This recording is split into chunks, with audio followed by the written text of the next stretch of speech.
بسم اللہ الرحمن الرحیم۔ السلام علیکم ورحمۃ اللہ وبرکاتہ۔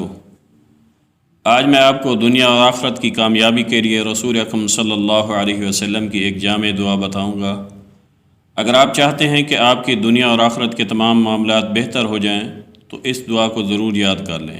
اللہم اصلح لی دینی التی ہوا عصمت امری، اے میرے پروردگار میرے دین کو سنوار دے جو میری آخرت کے کام کا محافظ اور نگہبان ہے۔ وَأَصْلِحْ لِي دُنْيَايَ الَّتِي فِيهَا مَعَاشِي، اور سنوار دے میری دنیا کو جس میں میری روزی اور زندگی ہے۔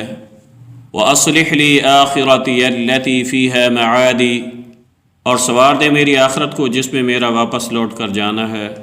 وَاجْعَلِ الْحَيَاةَ زِيَادَةً لِي فِي كُلِّ خَيْرٍ، اور کر دے زندگی کو میرے واسطے ہر بہتری میں زیادتی کا سبب۔ وَاجْعَلِ الْمَوْتَ رَاحَةً لِي مِنْ كُلِّ شَرٍ، اور کر دے موت کو میرے واسطے ہر ایک برائی سے راحت کا سبب۔ میری آپ دوستوں سے گزارش ہے ویڈیو کو لائک کریں، مزید اسلامک معلوماتی ویڈیوز کے لیے میرے چینل کو ضرور سبسکرائب کریں اور صدقہ جاریہ کے لیے اس کو شیئر کریں۔ جزاکم اللہ خیرا۔ السلام علیکم ورحمۃ اللہ وبرکاتہ۔